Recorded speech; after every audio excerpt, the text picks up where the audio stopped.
प्रजाराम पूर्वा संध्या प्रवर्तते उत्तिष्ठ नरशार्दूल कर्तव्यं दैवमाह्निकम् उत्तिष्ठोत्तिष्ठ गोविन्द उत्तिष्ठ गरुडध्वज। నమస్కారం, సుమన్ టీవీకి స్వాగతం. నేను మానస. ఈరోజు మనము హైదరాబాద్ నుంచి 212 కిలోమీటర్ల దూరంలో ఉన్నటువంటి వేదాద్రి నరసింహస్వామి క్షేత్రానికి వచ్చేసాము. ఇది ఎగ్జాక్ట్గా ఆంధ్రప్రదేశ్లో కొలువై ఉంది. యోగపీఠే సమాసీనం జానూనస్తకరం ధ్వజం శంఖచక్రధరం దేవం యోగానందము పాస్మహే. మరి ఈ ఆలయం యొక్క విశిష్టత గురించి, ఇది అతి పురాతనమైనటువంటి ఆలయం. కృష్ణా నది ఒడ్డున ఉన్నటువంటి ఈ పవిత్రమైన పంచనారసింహ క్షేత్రం యొక్క విశిష్టత గురించి ఈరోజు మనం తెలుసుకునే ప్రయత్నం చేద్దాం. పదండి.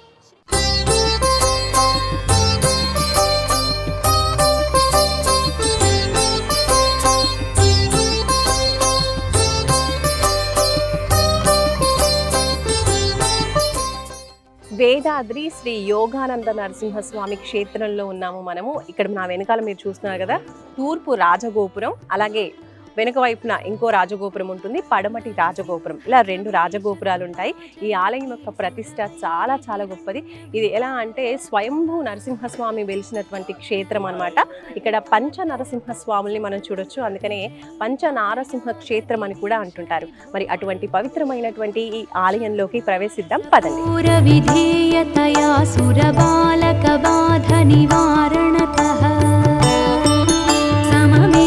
विदारितवानसुरं विजयी भव यादगिरीश विभो नरकेसरि रूप निरूपणत सुरशेखर रूप. ఇందాక మనము తూర్పు రాజగోపురం చూసాము, ఇప్పుడు ఇది పశ్చిమ రాజగోపురం అండి. అలాగే ఆలయంలో కూడా మనకి నరసింహస్వామి పశ్చిమ ముఖానే ఉంటారనమాట, అంటే ఇటువైపు ఫేసింగ్ గానే ఉంటారు. అండ్ అలాగే ఇప్పుడు రాజగోపురం చూస్తున్నారు కదా, రాజగోపురానికి ఎదురుగా మనం ఇలా స్టెప్స్ దిగేసి వెళ్తే గనక మనకి ఇదంతా కూడా చూడొచ్చు. చక్కగా కృష్ణా నది పారుతూ ఉంది. కృష్ణా నది ఒడ్డునే మనకి వేదాద్రి నరసింహస్వామి ఆలయం కొలువై ఉంది. అక్కడ మీరు చూస్తున్నారు కదండి, నామాలతో కనిపిస్తున్నటువంటి పెద్ద కొండ, అదే సాలగ్రామం.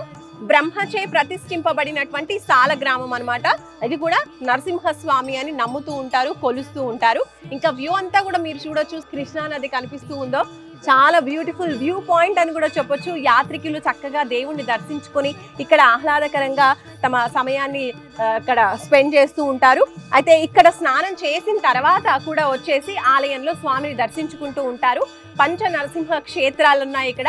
అందులో ముఖ్యంగా మనం ఇప్పుడు లోపలికి వెళ్ళి చూద్దాము నరసింహస్వామి. పదండి.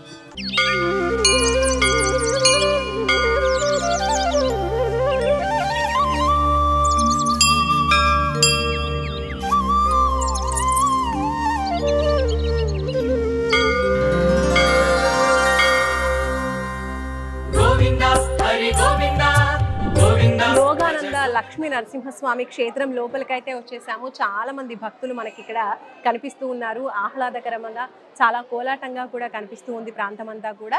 ఇక్కడ మనం చూడొచ్చు ఆలయం ధ్వజస్తంభం కూడా కనిపిస్తుంది. లోపలికి వెళ్ళిపోదాము. అండ్ లోపలికి వెళ్ళే కన్నా ముందు ఇక్కడ మనకి స్వామివారికి నిత్యం కూడా ఎన్నో ప్రత్యేకమైన పూజలు, వార్షికోత్సవాలని నిర్వహిస్తూ ఉంటారు, రథోత్సవాలు నిర్వహిస్తూ ఉంటారు. అలా మనకి చూడొచ్చు ఉత్సవమూర్తులని ఈ రథాల పైన ఊరేగించడం అనేది జరుగుతుంది. వీటికి సంబంధించిన రథం ఇవన్నీ కూడా మనం చూడొచ్చు. ఇక ఇప్పుడు మనం ఆలయం లోపలికి వెళ్ళిపోయి స్వామివారిని దర్శించుకుందాం, పదండి.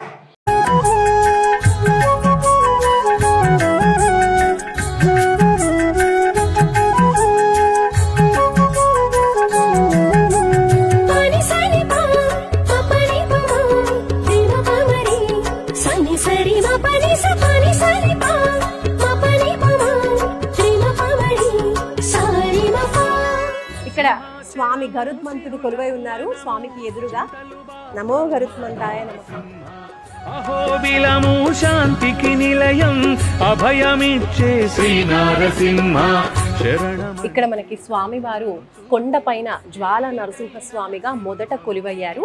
అయితే ఇక్కడ అంటే కొండపైన ప్రతి ఒక్కరూ దర్శించుకోవడానికి వీలు లేదు. పూర్తి కొండ చివరన స్వామి మనకి కొలువై ఉన్నారు కాబట్టి జ్వాలసాల గ్రామ వీర యోగానంద లక్ష్మీ నరసింహస్వామిగా మనకి నరసింహస్వామి పంచరూపాల్లో ఈ ఆలయంలో మనకి దర్శనమిస్తున్నారు. అంటే ఈ పంచ నరసింహులకి కూడా నిత్యం ఇక్కడే ఈ ఆలయంలోనే నిత్య అభిషేకాలు, అర్చనలు, అలాగే కైంకర్యాలు, ప్రసాదాల నివేదన కూడా ఇక్కడే జరుగుతుంది. మనం ఒకసారి దర్శించుకుందాం. రాక్షసులను చంపే వేళ అగ్ని నీవే ఉగ్ర నరసింహ, చల్లని చూపుల దీవెనలిచ్చే శాంతమూర్తివి యోగ నరసింహ. భయము బాధలు పీడలు బాపగ సాటి ఎవ్వరు శ్రీ నరసింహ. ఏడు లోకములేలే స్వామి ఎదురులేని మా నరసింహ. దండమయ్యా శ్రీ నరసింహ, అండదండవు మా నరసింహ. కొండకోన కొలువైదివయ్యా నిండు మనసుతో శ్రీ నరసింహ.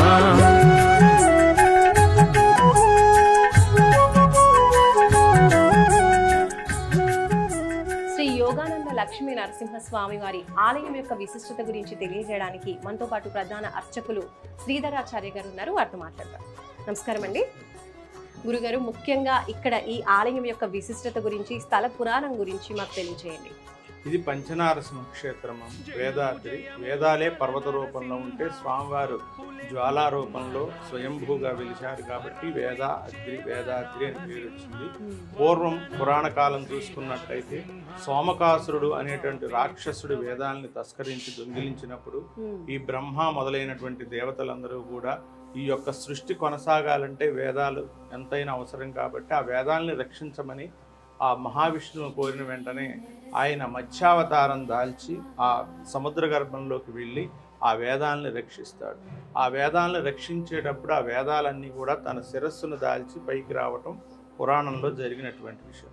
అప్పుడు ఆ వేదాలు ఏం కోరుకుంటాయంటే, ఇలాంటి అవసాన పరిస్థితిలో మీ శిరస్సును మేము ఉండాల్సి వచ్చింది కాబట్టి స్వామి మీరు మా శిరస్సును ఉండాలి, ఆ వరం ఇవ్వండి వేద పురుషులు కోరుకున్న వెంటనే అప్పుడు మీకు నృసింహావతారంలో మీ కోరిక తీరుస్తాను, అప్పటి వరకు కూడా పర్వత రూపంలో కృష్ణానది గర్భంలో ఉండండి, హిరణ్యకశిపుడి సంహారం తర్వాత మీ కోరిక తీరుస్తాను అని చెప్పిన తర్వాత ఆ యొక్క హిరణ్యకశిపుడిని సంహరించిన వెంటనే స్వామివారి జ్వాలా రూపంలో ఆ వేద పురుషులకు ఉన్నటువంటి వరం వల్ల వేదాలే పర్వత రూపంలో ఉంటే పైన జ్వాలా నరసింహంలో స్వయంభూగా, కింద అంతరాళంలో దేవాలయం ఉంటుంది, పైన మనకు మకర తోరణం మాత్రమే కనిపిస్తుంది, లోపల జ్వాలా రూపంలో నరసింహస్వామి ఉంటాడు. ఆయన స్వయంభూ నరసింహస్వామి. అది జ్వాలా నరసింహస్వామి మొదటిది. రెండవది ఇక్కడ సాలగ్రామ నరసింహస్వామి ఉంటుంది. మనం విశేషంగా దేవాలయంలో ప్రతి చోట కూడా సాలగ్రామాలు ఉంటాయి. కానీ ఈ వేదాద్రిలో అంటే కృష్ణానదీ తీరంలో, కృష్ణానదిలోనే ఆయన ఎప్పుడు కూడా స్నపన జరుగుతుంది. బ్రహ్మ ప్రతిష్ఠ ఆయనకి, స్వామివారికి లోపల నూరు, నాలుక, కరాళం మొత్తం ఉంటాయి ఆయనకి లోపల గర్భంలో. ఇది బ్రహ్మ ప్రతిష్ఠ. ఆ స్వామివారిని సేవించి బ్రహ్మ ఇక్కడ సాలగ్రామ నరసింహస్వామిని ప్రతిష్ఠ చేశాడు. ఇది బ్రహ్మ ప్రతిష్ఠ. రెండవది సాలగ్రామ నరసింహస్వామి. మూడవది ఇక్కడి నుంచి 3 కిలోమీటర్ల దూరంలో గరుడాచలం ఉంది. స్వామి బిలంలో ఉంటాడు. గరత్మంతుడు ఈ యొక్క నరసింహస్వామి హిరణ్యకశిపుని చీల్చిన తర్వాత ఆయన వెతుక్కుంటూ తన వాహనమైనటువంటి గరత్మంతుడు ఈ స్వామివారి దగ్గరికి వచ్చి ప్రార్థన చేస్తాడట. అప్పుడు ఆయనకి గరత్మంతుడికి వీర నరసింహస్వామి రూపంలో ఆయనకు దర్శనమిస్తాడు. ఇక్కడ గరుడాచలం 3 కిలోమీటర్ల దూరంలో నాలుక నోరు లాగా స్వామి రేఖాచిత్రంగా స్వయంభూగా బిలంలో వెలిశాడు. ఆయన వీర నరసింహస్వామి. ప్రధానమైనటువంటి మీరు చూస్తున్నటువంటి ప్రధాన దేవాలయం యోగానంద నరసింహస్వామి. ఈయన ఋష్యశృంగ మహాముని ప్రతిష్ఠది. ఆ ఋష్యశృంగుడు పుత్రకామేష్టి యోగం కంటే ముందు త్రేతాయుగంలో ఇక్కడ స్వామివారి కృష్ణానది పడమర ముఖంలో కూర్చొని ఆయన కొన్ని వందల సంవత్సరాలు తపస్సు చేశాట. ఇక్కడ ఋష్యశృంగ మహాముని చేసి ఆయన పుత్రకామేష్టి వెళ్తూ ఏ విధంగా అయితే ఆయన యోగ పట్టణంలో కూర్చొని ఈ కృష్ణానది తీరాన తపస్సు చేసుకున్నాడో అదే స్థలంలో అదే రూపంలో యోగానంద నరసింహస్వామిని ప్రతిష్ఠ చేశాడు. అలాగే కీటానికి మరి కళ్యాణం చేసుకోవడానికి ఉండాలని ఉత్తమైనటువంటి మహర్షులు, మానవులు ఆ యొక్క లక్ష్మీ నరసింహస్వామిని కూడా ప్రతిష్ఠ చేశారు. అందుకనే ఇక్కడ యోగానంద నరసింహస్వామి, లక్ష్మీ నరసింహస్వామి ఇద్దరు ఉంటారు. ఇక్కడ ప్రతి స్వామికి కూడా ఇక్కడే ఆరాధన జరుగుతుంది. ఇది ప్రధాన దేవాలయం. ఇది పంచనారసింహ క్షేత్రం. ఈ పంచనారసింహ క్షేత్రాలంటే పంచభూతాలకు ప్రతీక. మీరు చూసుకున్నట్టయితే జ్వాలానరసింహ స్వామి అగ్నికి ప్రతీక, రెండవది శాలగ్రామ స్వామి ఆయన నీటిలో ఉంటాడు కాబట్టి నీటికి ప్రతీక. అలాగే గరుడాచలంలో వీరనరసింహస్వామి ఉంటాడు, ఆయన భూమిలో ఉంటాడు కాబట్టి భూమికి ప్రతీక. పోతే యోగానంద నరసింహస్వామి ఈయన విశ్వాస వాయువు చేస్తుంటాడు కానీ వాయువుకు ప్రతిష్ట. అలాగే లక్ష్మీ నరసింహస్వామి ఉంటాడు, ఇందుగలడు అందులేడు సందేహముల చక్రి ఎందుందుని వెతికిన ఆకాశంలో విహరిస్తుంటాడు కాబట్టి ఆయన ఆకాశానికి ప్రతీక. ఈ విధంగా పంచభూతాలకి పంచనారసింహ క్షేత్రం ప్రతీకలు.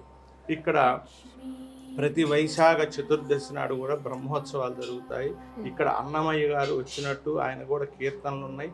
కాశీఖండంలో శ్రీనాథుడు ప్రత్యేకంగా ఈ స్వామి గారి గురించి ఆయన శ్లోకాలు రాశాడు. ఈ విధంగా నారాయణ తీర్థులు వారు ఇక్కడే ఆయనకి కులదైవం, ఆయనకి ఇక్కడ ఆయన కీర్తనలు ఉంటాయి. ఇది చాలా పురాతనమైన క్షేత్రం. అందరూ మహానుభావులు ఇక్కడ వచ్చి ఉండేవాళ్ళు, తపస్సు చేసుకునేవాళ్ళు. ఇక్కడ ఏంటంటే ముఖ్యంగా జపం చేస్తే మనం ఇంటి దగ్గర ఒక 1000 సార్లు జపం చేసినట్టయితే 1000 సార్లే ఫలితం. అదే కనుక ఒక 1000 సార్లు మనం జపం చేసేటప్పుడు ఒక కొండ ఉన్నట్టయితే ఇంకొక 10,000 రెట్లు ఎక్కువ. ఆ కొండ మీద కనుక విష్ణాలయం ఉన్నట్టయితే ఇంకా 10,000 రెట్లు ఎక్కువ. అలాంటి కొండ ఉండి, అరణ్యం ఉండి, నది ఉండి ఇంకా వేల ఫలితాలు ఉంటాయి. కాబట్టి పూర్వం నుంచి కూడా ఇక్కడ అనుష్ఠానమైనటువంటి క్షేత్రం. సంతానం కానీ ఆరోగ్యం కానీ చాలా సివియర్గా మరి వచ్చినటువంటి జబ్బులు ఉంటాయి కదా, మీరు చూసినట్టయితే ఇప్పుడే 15 రోజులైంది అమ్మాయి వచ్చినప్పుడు హిస్టీరియా లాగా చేతిలో పట్టుకుంటే ఉండాల. ఒకటే చెప్పేవాళ్ళు, మీరు 10 రోజులు ఓపికగా ఉండండి మీకు తగ్గుతుంది అన్నది. తగ్గింది అమ్మాయికి. అలా వేల మంది మా యొక్క అనుభవంలోనే 100,000 మంది అలా తగ్గి చాలా జబ్బును పడి ఇక్కడ స్వామివారి తొందరగా వాళ్ళ గ్రహ బాధలు ఏదైతే ప్రయోగాలు ఇవన్నీ ఉంటాయో అలాంటి ధూళి గాలి కూడా ఈ స్వామివారి యొక్క తీర్థం 3 సార్లు తీసుకొని రోజు 108 ప్రదక్షిణాలు చేసి ఇక్కడ నిద్ర చేస్తే ఇక్కడ ఫలితం ఉంటుంది. అలా కొనసాగుతుంది ఎప్పటి నుంచో. అలా ఈ ఖడ్గం గురించి చెప్పాలంటే గుంటూరుకి చెందినటువంటి 150 సంవత్సరాల క్రితం ఒక గుంటూరు చెందినటువంటి ఒక భక్తుడు, అతనికి కడుపులో ఒక పెద్ద గడ్డ, కొన్ని కేజీల గడ్డ అది. ఆ గడ్డ ఆయన చనిపోవడానికి తయారయ్యాడు. ఇక్కడ భక్తుడు ఆయన. అయితే అప్పట్లో ఢిల్లీలో ఉందట అది స్కానింగ్, ఇప్పుడు లేదు. ఆ స్కాన్ తీస్తే ఇతను బతకడు, తీసుకెళ్ళండి ఇక్కడ చేసేది ఏం లేదంటే ఇక చచ్చిపోతే ఇక్కడ చనిపోదాం అని చెప్పి స్వామివారి దగ్గర పడుకుంటే ఒక అర్ధరాత్రిలో పెద్ద ఇలాంటి కత్తి తీసుకొని స్వామివారు కోసినట్టుగా ఆపరేషన్ చేసినట్టుగా ఆయనకు కల వచ్చిందట. వస్తే మళ్ళీ తన ఢిల్లీ తీసుకెళ్తే ఈ గడ్డ ఏం లేదు, మరి ఏమైందో తెలియదు, మిరాకిల్గా ఉంది, మరి నువ్వు ఏం జరిగిందో తెలియదు, అతను బతికాడు. తర్వాత ఆయన ఈ స్వామివారికి ఏదైతే కత్తితో చేశాడో ఆ కత్తి స్వామివారికి చేయించాడు. అప్పటి నుంచి ఇప్పటి వరకు కూడా వీళ్ళకి ఎవరికైనా ఆరోగ్యం బాగాలేకపోతే ఆరోగ్యం కొరకు ఈ ఖడ్గం స్పర్శ చేస్తే వాళ్ళకి ఆరోగ్యం కలుగుతుందని చెప్పి తమిళనాడులో వార్తల్లో అటు రాయటం వల్ల తమిళనాడు వాళ్ళు ఎక్కువ ఈ మధ్య కాలంలో ఎక్కువగా ఈ స్పర్శని పొందుతున్నారు. ఇది ఖడ్గం యొక్క చరిత్ర. పవిత్రోత్సవాలు ఆషాఢ ఏకాదశి పౌర్ణానికి పవిత్రోత్సవాలు జరుగుతుంటాయి. ప్రతిరోజు కూడా త్రికాల అర్చన జరుగుతుంది, నిత్య హోమం జరుగుతుంది, గరుడ సేవలు ఉంటాయి. ఇక్కడ ప్రతి శుక్ర శని ఆదివారాలు కూడా గరుడ సేవలు ఉంటాయి. ఇక్కడ విశేషంగా భక్తులు గుంటూరు జిల్లా అనే రాష్ట్రాల నుంచి ఇక్కడ భక్తులు వస్తుంటారు. అర్చకులు గారు, ఇక్కడ ప్రధానంగా జరిగేటువంటి నిత్య పూజా కైంకర్యాల గురించి వివరించండి. ఇక్కడ ఉదయంనే స్వామివారికి త్రికాలార్చన ఉంటుంది, 3 పూటల అర్చన ఉంటుంది స్వామి గారికి. అలాగే స్వామివారికి నిత్య హోమం ఉంటుంది. అలాగే 11 గంటలకి ప్రతిరోజు కూడా తులసి సహస్రనామార్చన ఉంటుంది. అలాగే మళ్ళీ సాయంత్రం రాత్రి అమ్మవారికి కుంకుమ సహస్రనామార్చన ఉంటుంది. ఈ విధంగా త్రికాలార్చన, నిత్యహోమం, సహస్రనామార్చనలు, నక్షత్రహారతి మొదలైనటువంటి విశేష పూజలు జరుగుతుంటాయి. ఈ ఆలయం ఎంతో పురాతనమైన ఆలయం అంటున్నారు. అసలు ఎప్పుడు ఈ ఆలయాన్ని ప్రతిష్ఠించారు? ఇది కాశీఖండంలో దీని చరిత్ర ఉంది. బ్రహ్మాండ పురాణంలో కూడా ఈ వేదాద్రి యొక్క క్షేత్ర మహత్యం చెప్పింది. కాశీఖండంలో శ్రీనాథుడు ప్రత్యేకంగా ఈయన రచించాడు దీంట్లో. అయితే ఇది పురాతన క్షేత్రం. ఈ దేవాలయాలు ఎన్ని దేవాలయాలు, స్వయంభూ క్షేత్రం. ఈ దేవాలయం ఎన్నిసార్లు నిర్మించారో తెలియదు. స్వామివారి మటుకు త్రేతాయుగంలో ఋష్యశృంగ మహాముని ప్రతిష్ట. ఋష్యశృంగుడు అంటే మనకి రాములు వారు ఉత్తరగామిష్టి యోగం చేసినటువంటి మహర్షి. అంటే రామావతారానికి ముందే ఈయన ప్రతిష్ఠ జరిగినట్టు ఉన్నది కదా. చాలా పురాతనమైన క్షేత్రం. అయితే దేవాలయాలు రెడ్డి రాజుల టైంలో కూడా కట్టించారు. తర్వాత ఈ యొక్క తుష్కరుల యొక్క దాడులు కూడా జరిగినాయి. ఆ శాసనాలన్నీ ఉన్నాయి తుష్కరుల దాడి జరిగినట్టుగా. అప్పుడు ఒక దేవాలయం స్వామిని నిర్మించి ఆ దేవాలయం స్వామిని మూసి అసలు స్వామిని వేరే స్వామిని కొట్టేస్తే మళ్ళీ తీసి ఈ విధంగా పురాతన పెద్దలు చెబుతూ ఉంటారు. ఇది చాలా పురాతన విషయం, దీనికి సంవత్సరాలు ఏం లేదు. ధన్యవాదాలు స్వామి. చూశారు కదండి ఈ యోగానంద లక్ష్మీ నరసింహస్వామి వారి ఆలయం యొక్క విశిష్టత గురించి, పురాణాల్లో ఏముంది, అసలు ఆలయాన్ని ఎవరు ప్రతిష్ఠించారు, ఆలయం గురించి చాలా క్లియర్గా మనకి శ్రీధరాచార్య గురువు గారు తెలియజేశారు. అంటే ప్రధాన అర్చకులు ఈ ఆలయంలో నిత్యం కూడా స్వామివారికి నిత్య కైంకర్యాలు చేస్తూ ఉంటారు కాబట్టి ఆ విశేషాలన్నీ కూడా మనకు తెలియజేశారు. ఇక్కడ మనం చూస్తున్నాము శ్రీ యోగానంద లక్ష్మీ నరసింహస్వామి యొక్క సన్నిధి బయట మనం నిల్చున్నాము. ఈ ద్వారం దగ్గర మనం చూసినట్టయితే టోటల్గా వెండితో చేస్తున్నటువంటి ద్వారం మనం చూస్తున్నాము. అయితే ద్వారం పైన కూడా మనకి విష్ణుమూర్తి యొక్క అవతారాలు కనిపిస్తూ ఉన్నాయి, చూడొచ్చు. ఈ విష్ణుమూర్తి అవతారాల గురించి, విశిష్టత గురించి మనకి అర్చకులు వివరిస్తారు. ఈ యొక్క శ్రీ మహావిష్ణు అవతారాలు దశావతారాలు. ఈ దశావతారాలు మత్స్యావతారం మొదట చూస్తున్నది మత్స్యావతారం, కూర్మ అవతారం, మత్స్య కూర్మ వరాహవతారం, నారసింహ, వామన, రామ, పరశురామ, రామ, బలరాముడు. ఇది చూశారు కదా, ఇది బలరాముడికి ఇది మనకు నాగలి ఉంటుంది. కోదండ రాముడికి కోదండ ఉంటుంది. పరశురాముడికి గొడ్డలు ఉంటుంది. ఆయన రామో రామశ్చ రామ బుద్ధశ్చ కల్కిమేవచ. ఈయన కల్కి. బుద్ధుడు అంటే కొన్ని చోట్ల బుద్ధుడు పెడతారు, కొంతమంది కృష్ణుని పెడతారు. ఈయన కల్కి అవతారం. ఇవి ఈ దశావతారాలు స్వామివారు. ఈ తర్వాత ఇక్కడ చూసినట్టయితే స్తంభోద్భవం మీరు చూసినట్టయితే ఈయన స్తంభం నుంచి బయటకు ఈ స్తంభం యొక్క శకలాలు కూడా మీరు చూడవచ్చు. స్వామివారు ఇది అవతారం. ఇది హిరణ్యకశిపుణ్ణి చీల్చేటటువంటి దృశ్యం స్వామివారు. అలాగే ఈయన భక్త ప్రహ్లాదుడు వరదుడు. ఈయన ప్రహ్లాదుడు, ఈయన లక్ష్మి. అలాగే ఇప్పుడు మనకున్నటువంటి యోగానంద నరసింహస్వామి ఆయన. ఇది ఈయన లక్ష్మీ నరసింహస్వామి. తొడ మీద అమ్మవారు ఉంటే లక్ష్మీ నరసింహస్వామి, అలా ఉంటే యోగానంద నరసింహస్వామి. ఇది విశేషంగా ఏంటంటే కింద ఆదిశంకరాచార్యులు గారు కరావలంబ స్తోత్రం చేస్తారు. అప్పుడు ఒక బలి ఇవ్వటానికి ఆదిశంకరాచార్యులు గారిని పడుకోబెట్టినప్పుడు ఆ నృసింహావతారంలో వచ్చి ఆయన్ని అంటే ఆయనంతటగానే ఆయన బలి కోరుకుంటే వరం ఇస్తారు, వస్తా అంటాడు. ఆయన పద్మపాదుడు అనే శిష్యుడికి వచ్చి నృసింహావతారం వచ్చి ఆయనకి ఒంటి మీదకి వాడిని చీల్చి చెండాడతాడు ఆ కాపాలికుడిని. అప్పుడు ఆ యొక్క ఆదిశంకరాచార్యులు వారు కరావలంబ స్తోత్ర రచన చేస్తారు. శ్రీమన్ నృసింహవే గరుడధ్వజాయ తాపత్రయోపశమనాయ భౌషదాయ కృష్ణాది వృచ్చిక జల అగ్ని భుజంగ రోగ క్లేశవ్యయాయ హరవే గురవే నమస్తే నమస్తే అంటారు. మమదేహి కరావలంబ అని చేతులు జాచి నాకు చేయూతని స్వామి అంటాడు. అటువంటి దృశ్యాన్ని మన ధర్మకర్తలు ఎవరైతే ఉన్నారో వారు వెలగపూడి ఇందిరాదత్ గారు వారి యొక్క ఆధ్వర్యంలో ఇవన్నీ చేయించడం జరిగింది. ఆ దృశ్యం మటుకు చాలా విశేషమైనటువంటి దృశ్యం. అలాగే అమ్మవార్లకు కూడా చేయించారు, చెంచులక్ష్మి, గజలక్ష్మి. ఇక్కడ శ్రీ యోగానంద లక్ష్మీ నరసింహస్వామి ఆలయంలోనే మనం ఇంకా అమ్మవారి ఆలయాన్ని కూడా చూడొచ్చు. ఇక్కడ నరసింహస్వామి మనకి శ్రీదేవి భూదేవి సమేతుడై వెలిశారనమాట. దానికి ప్రతీకగానే ఇక్కడ మనకి చెంచులక్ష్మి అమ్మవారి ఆలయం ఇటువైపున కనిపిస్తుంది. అలాగే అటువైపున శ్రీ రాజ్యలక్ష్మి అమ్మవారి ఆలయం కూడా కనిపిస్తుంది. ఈ ఇద్దరి అమ్మవార్లకి కూడా విశేషంగా పూజాది కైంకర్యాలు ప్రతినిత్యం ఇక్కడ నిర్వహిస్తూ ఉంటారు. సో ఆలయం లోపల మనం చూసాము, ఇంకా బయట కూడా చాలా కోలాహలంగా భక్తులు మనకు కనిపిస్తూ ఉన్నారు. ప్రతి ఆలయానికి కూడా క్షేత్ర పాలకులు అంటూ ఉంటారు. మరి ఈ క్షేత్రానికి సంబంధించి ప్రత్యేకించి శ్రీ విశ్వేశ్వర స్వామి ఆలయం మనకు కనిపిస్తుంది అటువైపున. ఇదే ఆలయం అన్నమాట.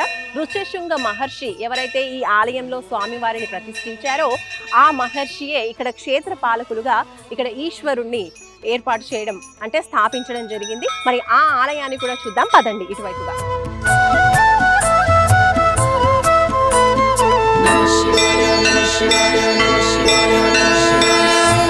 సాంబ శ్రీ విశ్వేశ్వర స్వామి ఆలయంలోనే మనం ఇక్కడ చూడొచ్చు స్వామివారు కొలువై ఉన్నారు విశ్వేశ్వర స్వామి.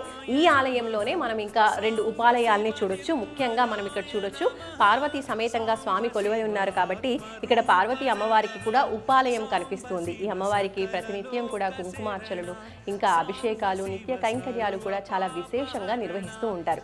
అమ్మని దర్శించుకుంటాం. ఇంకా ఇటువైపున మనం చూసినట్లయితే మరొక ఉపాలయం శ్రీ విశ్వేశ్వర స్వామి ఆలయంలోనే శ్రీ వీరభద్రస్వామి ఆలయం కూడా మనకు కనిపిస్తుంది. నమః శివాయ నమః శివాయ నమః శివాయ ఓం సదాశివాయ సదాశివాయ సదాశివాయ ఓం మహేశ్వరాయ మహేశ్వరాయ మహేశ్వరాయ ఓం హరం హరాయ హరం హరాయ హరం హరాయ ఓం.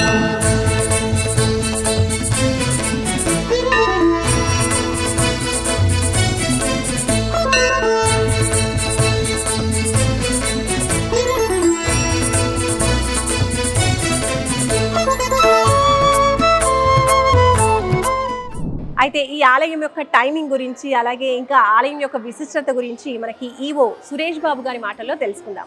సురేష్ బాబు గారు నమస్కారం అండి.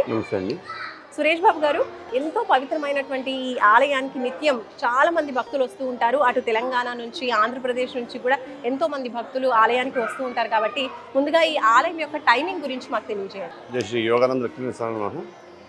ఈ శ్రీ ఆ యోగానంద లక్ష్మీ స్వామి దేవస్థానం వేదాద్రి గ్రామం జగ్గేపేట మండలం ఎన్టీఆర్ డిస్టిక్లో ఉందండి. ఇది ఈ దేవస్థానం ఉదయం 6:30కి భక్తులకు దర్శనమిస్తామండి. 6:30 నుంచి 7:30 వరకు దర్శనమిస్తాము. 7:30కి నైవేద్యానికి మళ్ళీ ఆపి 8:30 చేస్తామండి. 8:30 నుంచి 1 గంట వరకు మళ్ళీ భక్తులకి దర్శనం ఇస్తాము. ఇందులోనే మళ్ళీ శక్తి పూజలని కార్యక్రమాలు కూడా జరుగుతాయండి. 1 గంటకి మళ్ళీ స్వామివారికి నైవేద్యం పెట్టి స్వామివారి ఆలయం క్లోజ్ చేస్తడం జరుగుతుంది. అలాగే మళ్ళీ 3 గంటలకు తీస్తారు. 3 గంటల నుంచి రాత్రి 8:30 వరకు కూడా వచ్చే భక్తులందరికీ కూడా ఇబ్బంది లేకుండా వాళ్ళకి క్యూ లైన్ మెయింటెనెన్స్ కానీ ఇవన్నీ చేస్తారు. వాటర్ మెయింటెనెన్స్ ఇవన్నీ కూడా చేస్తాం. వచ్చిన భక్తులందరికీ తీర్థ ప్రసాదాలు అవన్నీ కూడా దేవాదాయ ధర్మదాయ శాఖను ఏర్పాటు చేస్తూ జరుగుతుంది. అలాగే మేము వచ్చేప్పుడు కూడా చూసాము నిత్యాన్నదాన సత్రమే మాకు కనిపించింది. సో ఆ విశిష్టత గురించి తెలియజేయండి. ఈ దేవస్థానంలో నిత్య అన్నదానం ఉందండి. నిత్య అన్నదానం సత్రం కాదు, నిత్య అన్నదానం పథకం ఉందన్నమాట అండి. ఇక్కడ మనం వచ్చే భక్తులను బట్టి మామూలు రోజుల్లో 100 మంది దాకా ఏర్పాటు చేస్తాము. విశిష్టమైన రోజుల్లో వచ్చే భక్తులందరికీ కూడా ఇబ్బంది లేకుండా అన్నదానం ఉంటుందండి. అలాగే ఈ పర్వదినాల్లో మాకు అన్నదానానికి వచ్చే డోనర్స్ నుంచి కూడా మేము డొనేషన్స్ తీసుకుంటాం. మా ఈ దేవస్థానానికి ముఖ్యంగా ఏంటంటే డొనేషన్ ఇచ్చే వాళ్ళకి ATG కూడా ఉందండి. మాకు ATG కూడా ఉంది కాబట్టి వాళ్ళకి ట్యాక్స్ ఎగ్జంప్షన్ అయి ఉంటాయి కాబట్టి కొంతమంది మాకు డొనేషన్స్ ఇచ్చేవాళ్ళు కూడా ఉంటారు. ఈ బ్రహ్మోత్సవాలు ఇలాంటి సందర్భంలో మాకు వంశవాద ధర్మకర్త గారైన వెలపూడి ఇంద్రదత్త మేడం గారు ఉదయం నుంచి సాయంకాలం వరకు వచ్చే వాళ్ళందరికీ భోజనాలు కానీ ఇవన్నీ కూడా వాళ్ళు కూడా ఏర్పాటు చేస్తారు. అలాగే ఈ దేవస్థానానికి వాళ్ళు ఫౌండర్స్ కాబట్టి వంశవాద ధర్మకర్తలు కాబట్టి దీనికి కావాల్సిన ఏర్పాట్లు ఏమైనా ఉంటే వాళ్ళు కూడా మాకు ప్రతిదీ కూడా అందజేస్తడం జరుగుతుంది. ఎన్నింటిలో కూడా మేము దేవాదాయ ధర్మదాయ శాఖ తరఫున మేమంతా కూడా ఒక పద్ధతిలో సక్రమంగా చేస్తూ విశేషం జరుగుతుంది. అలాగే స్వామి వారికి విశేషంగా కళ్యాణోత్సవం కూడా ప్రతి సంవత్సరం నిర్వహిస్తూ ఉంటారని ఆచార్యులు వారు తెలియజేశారు. కాబట్టి ఆ నిత్యం జరిగేటువంటి కళ్యాణోత్సవానికి దాదాపు ఎంతమంది భక్తులు వస్తూ ఉంటారు, అప్పుడు ఎటువంటి కార్యక్రమాలు నిర్వహిస్తూ ఉంటారు? కళ్యాణోత్సవాలు మొత్తం ఈ నెల 7వ తారీఖు నుంచి 14వ తారీఖు వరకు జరుగుతున్నాయండి మనకి.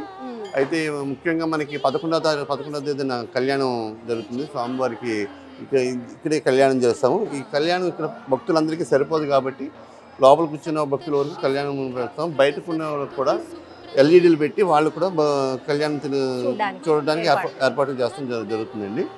అలాగే వచ్చే సుమారు మేము 15 నుంచి ఒక 20,000 మంది దాకా కళ్యాణానికి వస్తారు. వాళ్ళందరూ కూడా దేవాదాయ ధర్మదాయ శాఖ తరఫున ఏర్పాట్లన్నీ కూడా చేసుకోవడం జరుగుతుంది. థ్యాంక్ యూ సురేష్ బాబు గారు. సో ఆలయం టైమింగ్ గురించి అలాగే నిర్వహణ ఏ విధంగా జరుగుతుంది ఎండోమెంట్ తరఫున చాలా చక్కగా నిర్వహణ చేస్తూ ఉన్నారు. ధన్యవాదాలు.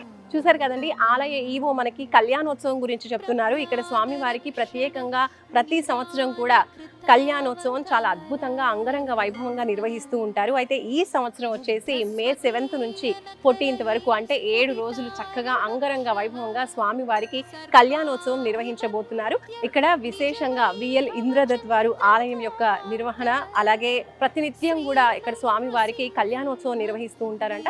ప్రత్యేకించి కళ్యాణానికి వచ్చే భక్తులందరూ అందరికీ కూడా విశేషంగా ఆ రోజున అన్నదానం కూడా ఎంతో చక్కగా నిర్వహిస్తూ ఉంటారు. ఇంకా ఆలయానికి సంబంధించి వచ్చేస్తే మనకి ఈ కళ్యాణోత్సవానికి సంబంధించి మనం ఇప్పుడు చూడొచ్చు, సమ్మర్ వచ్చేసింది కాబట్టి చక్కగా చలువ పందిర్లు కూడా ఏర్పాటు చేశారు. పైన మీరు చూసినట్లయితే వచ్చే భక్తులకి ఎలాంటి అసౌకర్యాలు కలగకుండా అన్ని ఏర్పాట్లు అనేవి కూడా ముందు నుంచి ప్లాన్ చేసుకుంటూ ఉన్నారు. అండ్ అలాగే కళ్యాణోత్సవమే కాకుండా ప్రతినిత్యం వచ్చే భక్తులకి కూడా ఎండ తగలకుండా ఇప్పుడు కొండపైన ఉంది కాబట్టి ఇక్కడ శాశ్వతంగా ఇక్కడ పందిర్లు లాగా మనకి షెడ్స్ లాగా ఏర్పాటు చేశారు. ఇది వచ్చేసి చలువ పందిర్లు స్వామికి ఎదురుగా, అంటే ఆలయం మనం లోపలికి రాగానే కూడా బయట అలాగే లోపల కూడా మనకి చలువ పందిర్లు కనిపిస్తున్నాయి. చాలా చక్కగా నీరు అలాగే ఆహారం ఇలాంటివి ఇంకా ఏర్పాట్లు ఏ విషయంలో కూడా ఏ ఇబ్బందులు కలగకుండా చక్కగా అన్ని ఏర్పాట్లు కూడా నిత్యం చేస్తూ ఉన్నారు. ఇక్కడ స్వామివారికి నిత్యం ప్రతి సంవత్సరం కూడా కళ్యాణోత్సవం జరుగుతుంది. అలాగే ఈ స్వామివారి మండపంలో స్వామివారి సన్నిధిలో బయట మనం చూసినట్లయితే కళ్యాణ మండపం కూడా కనిపించింది. అక్కడ కూడా కళ్యాణం జరుగుతుంది అనమాట. అంటే మనలాంటి భక్తులు చాలా మంది కూడా దేవుడి సన్నిధిలో కళ్యాణం చేసుకున్నట్లయితే వాళ్ళ వైవాహిక జీవితం బాగుంటుంది అన్న ఉద్దేశంతో స్వామివారి కృప కోసం ఇక్కడ ఆలయంలో కూడా కళ్యాణం చేయించుకుంటూ ఉంటారు. అలా మనం ఇక్కడ చూసాము. కొత్తగా నవ దంపతుల్ని కూడా మనం చూడడం జరిగింది. ఈ రోజే వాళ్ళు ఇక్కడ కళ్యాణం చేసుకున్నారు. ఇక్కడ విశేషంగా భక్తులందరూ కూడా స్వామివారి కోసం ఇక్కడ మాలధారణ చేస్తూ ఉంటారు. అలాగే మండల దీక్ష కూడా చేస్తూ ఉంటారు. అంటే 41 రోజులు కూడా నిత్యం ఇలా మాలధారణ చేస్తూ ఉంటారు. దీక్షగా స్వామికి ఈ మాలధారణ దీక్ష అనేది చేస్తూ ఉంటారు. మరి ఆ విశేషాల గురించి కూడా మనం ఇక్కడ కొంతమంది భక్తులు ఉన్నారు, మాలధారణ చేసిన వాళ్ళు, వాళ్ళతో మనం మాట్లాడి తెలుసుకుందాం. నమస్తే అండి, మీ పేరు? లక్ష్మయ్య మేడం. ఎక్కడి నుంచి వస్తున్నారు? మాది ఖమ్మం జిల్లా నేలకొండపల్లి మండలం నాచిపల్లి గ్రామం. ఎప్పుడు వస్తుంటారా? ప్రతి సంవత్సరం వస్తాం మేడం. మీకు ఎలాంటి అనుభవాలు ఉన్నాయి? మాకు ఇక్కడ మంచి జరుగుతుంది స్వామి, మంచిగా ఉంటుంది, మంచిగా జరుగుతుందని ఇక్కడ ప్రతి సంవత్సరం మాలేసుకుంటాం. అమ్మ మీ పేరు? నా పేరు నాగమణి అండి. తెనాలి నుంచి వచ్చాను నేను. తెనాలి నుంచి వస్తున్నారు. 5 సంవత్సరాల కిందట వచ్చాను నేను స్వామివారిని చూస్తాను కళ్యాణానికి. అంతకుముందే వచ్చి వెళ్తా ఉండేదాన్ని. ఇక్కడ కళ్యాణం జరుగుతుంది చూసి వీళ్ళందరూ ఇంతమందిని చూసి చాలా సంతోషపడ్డాను. చూసి అక్కడ పడుకుంటే వీళ్ళు ఒక భక్తుడు మాలేసుకున్న ఆయన లాగా వచ్చి నువ్వు ఇక్కడ కొన్నాళ్ళు ఉండాలి నేను చెప్పేదాకా అని చెప్పాడు స్వప్నంలో. వచ్చిన కానీ అంతకుముందు నుంచే నేను అక్కడ నాకు చాలా సీరియస్గా ఉండేది, తగ్గుతూ ఉండేది, హాస్పిటల్లో ఉండేదాన్ని. ఆరోగ్య సమస్యలు వచ్చేవి. అయితే అందువల్ల స్వామి ఇక్కడ ఉండమన్నాడని నాకు తెలియదు. అయితే 3 సంవత్సరాలు మాల వేసుకోమని 3 సంవత్సరాలు కూడా చూపిస్తున్నాడు స్వామి గారు. మీరు వేసుకున్నాను. వేసుకున్న తర్వాత ఎలా అనిపిస్తుంది? వేసుకున్న తర్వాత అంతకుముందు బాగా నీరసంగా ఉంది. కాళ్ళు అరికాళ్ళు కూడా పోట్లు, అరిచేతులు పోట్లు, తిమ్ముర్లు అవి తగ్గినాయి. బాగానే ఉంది. ఎక్కువసేపు మాట్లాడలేను, ఎక్కువ దూరం నడవలేను. అలాంటిది నడుపుతున్నాను, బాగానే ఉంటుంది. మాట్లాడుతున్నారు. రైట్ అమ్మా, థ్యాంక్ యూ. చూస్తున్నారు కదండి, తన స్వయం అనుభవం తెలియజేస్తున్నారు. ఇప్పుడు ఇంకొకరు ఉన్నారు, మాట్లాడదాం. నమస్తే అండి, మీ పేరు? నరసింహ గారు. ఎక్కడి నుంచి వస్తున్నారు? దొడదారపాడు, ఏర్లపాడు మండలం.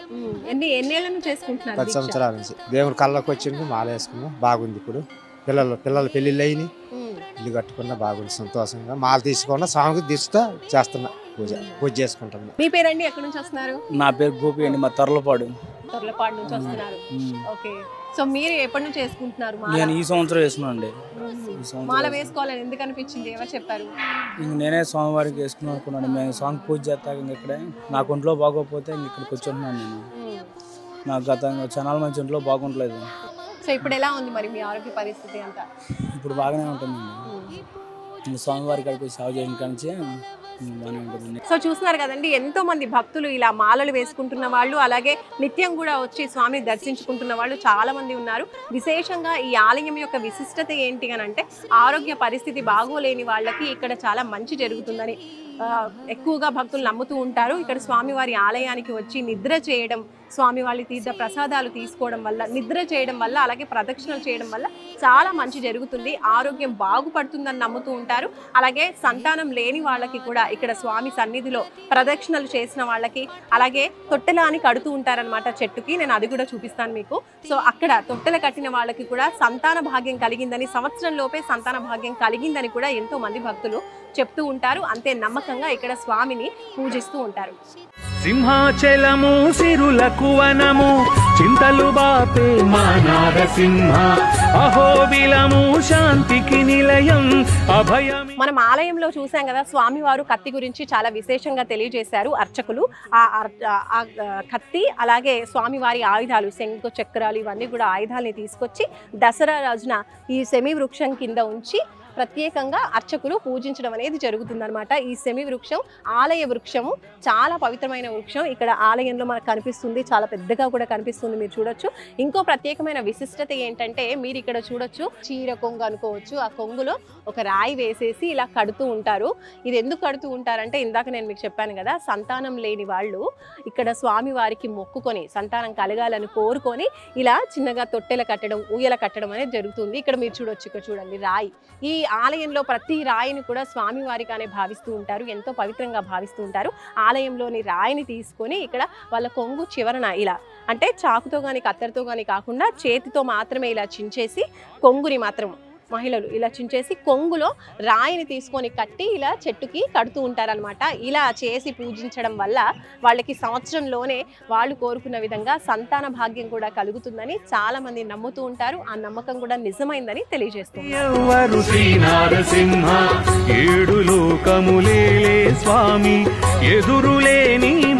ఇక్కడ ప్రత్యేకించి ఒకటి జరుగుతుందండి, మీరు చూడండి. ఈ రాళ్ళని బలిహార యంత్రపు రాళ్ళు అంటుంటారంట. ఆలయంలో వెనక వైపున ఉంది, మీరు చూడొచ్చు. ఇక్కడ ఈవిడ మొక్కుకొని కోరిక ఏదైనా మొక్కుకొని అలా వేళ్ళు ఇలా పెడుతున్నారు. పెట్టినప్పుడు ఇలా జరుగుతుంది, చూసారా? అలా జరిగింది అని అంటే గనక వాళ్ళ కోరిక నెరవేరుతుంది అని అర్థం అంట. కాబట్టి నమ్మి భక్తులందరూ కూడా ఇది తమ కోరిన కోరిక నెరవేరుతుందా లేదా, తమ మనసులో ఉన్న కోరిక నెరవేరుతుందా లేదా అనేది ఇలా ఈ బలిహార యంత్రపు రాళ్ల దగ్గర పరీక్షించుకుంటూ ఉంటారనమాట. చూడొచ్చు తన చేతులు ఎట్లా మూవ్ అవుతున్నాయో మనకు క్లియర్గా కనిపిస్తుంది. అటువైపు అలా వెళ్ళి మళ్ళీ ఇలా వస్తూ ఉంటాయంట చేతులు. సో ఇది వాళ్ళ యొక్క భక్తుల యొక్క నమ్మకం అనమాట. మనకు కూడా కనిపిస్తుంది చూడండి క్లియర్గా. అలాగే అంటే అన్నం తిన్న తర్వాత కనుక చేస్తే కనుక అంటే ఫలితం అనేది కనిపించదు. ఆహారం తినకుండా చేస్తేనే కరెక్ట్గా ఫలితం తెలుస్తుంది అని కూడా ఇక్కడ కొంతమంది భక్తులు తెలియజేస్తున్నారు. ఇందాక అమ్మాయి మొక్కుకుంది కదా, మనం కూడా ఒకసారి స్వామిని మొక్కుకుందాం. ఇక్కడి వరకు వచ్చాం కాబట్టి మన కోరిక కూడా తీరుతుందా లేదా చూద్దాము.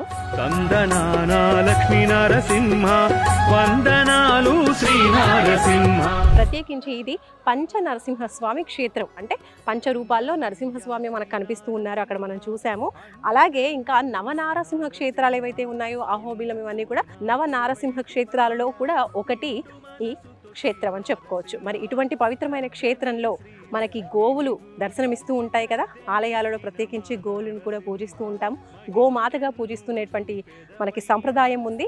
మరి ఇక్కడ మన వెనకాల మీరు చూడొచ్చు, గోవులు గోశాల ఏర్పాటు చేశారు.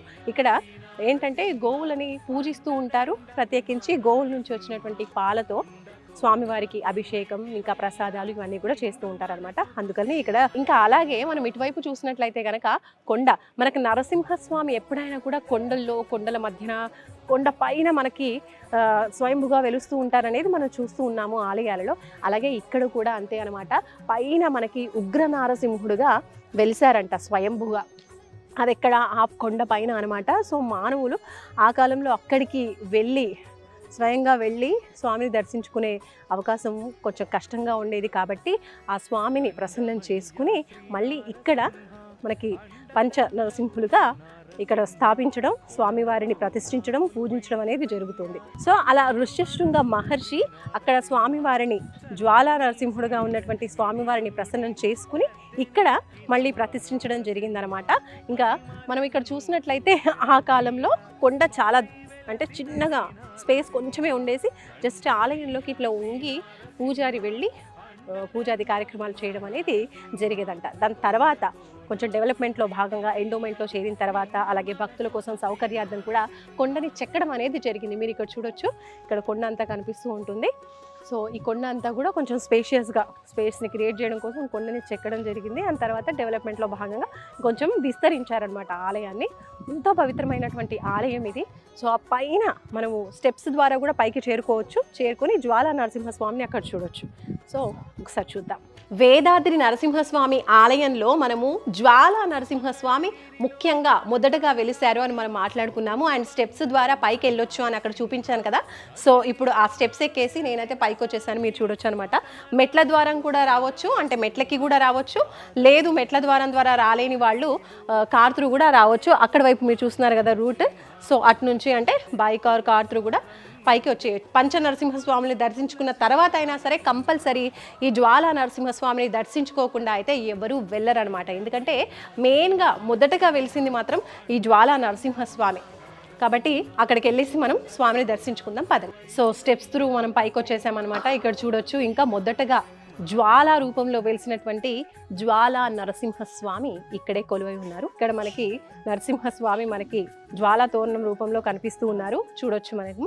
అయితే అంతరాలంలో స్వామి జ్వాలా రూపంలో ఉంటారని చెప్పి భక్తులు విశ్వసిస్తూ ఉంటారు. అప్పట్లో ఎవరైతే పూర్వంలో అర్చించినటువంటి అర్చకులు ఉన్నారో వాళ్ళు చెప్పేటువంటి మాట అనమాట, అంతరాలంలో స్వామి ఉంటారని చెప్పేసి.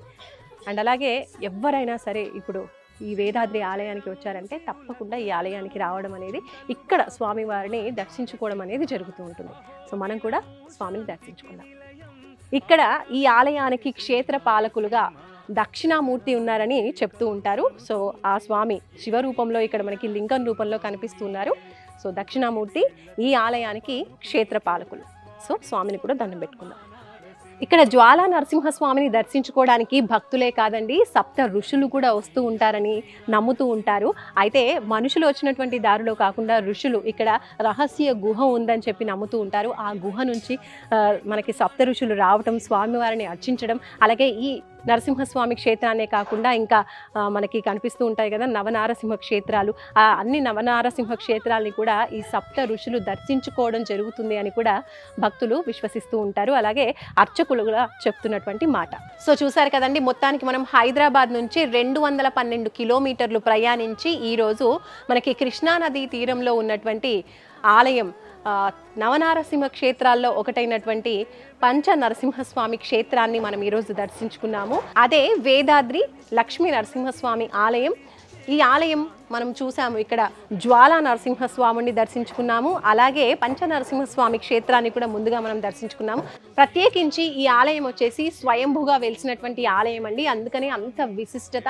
అలాగే ఈ ఆలయంలో దర్శించుకున్న వాళ్ళకి కూడా ఆరోగ్యం విషయంలో కూడా అనారోగ్యంతో బాధపడుతున్న వాళ్ళకి మంచి ఆరోగ్యం మెరుగైంది అని కూడా చెప్తూ ఉంటారు. అలాగే సంతానం విషయంలో కూడా చాలా మందికి కూడా సంతాన భాగ్యం కలిగింది అని నమ్ముతూ ఉంటారు. ప్రత్యేకించి ప్రదక్షిణలు కూడా ఈ ఆలయంలో నిద్ర చేయడం, అలాగే ప్రదక్షిణలకి కూడా చాలా ప్రత్యేకమైన స్థానం ఉంది. ఆరోగ్యం బాగోలేని వాళ్ళు ఎవరైనా సరే, ఏ నక్షత్రం వాళ్ళైనా సరే 27 ప్రదక్షిణలు చేసి స్వామిని తమ ఆరోగ్యం బాగుండాలని, లేదంటే వాళ్ళ కోరిక ఏదైనా వినవించుకున్నా కూడా అది న్యాయమైనదైతే నెరవేరుతుందని, అలాగే 54 ప్రదక్షిణలు 108 ప్రదక్షిణలు కూడా చేస్తూ ఉంటారు ప్రత్యేకించి. సో మొత్తానికి ఇది వేదాద్రిలో వెలిసినటువంటి వేదాద్రి యోగానంద లక్ష్మీ నరసింహస్వామి ఆలయం యొక్క విశిష్టత. చూస్తూనే ఉండండి సుమన్ టీవీ. నమస్తే.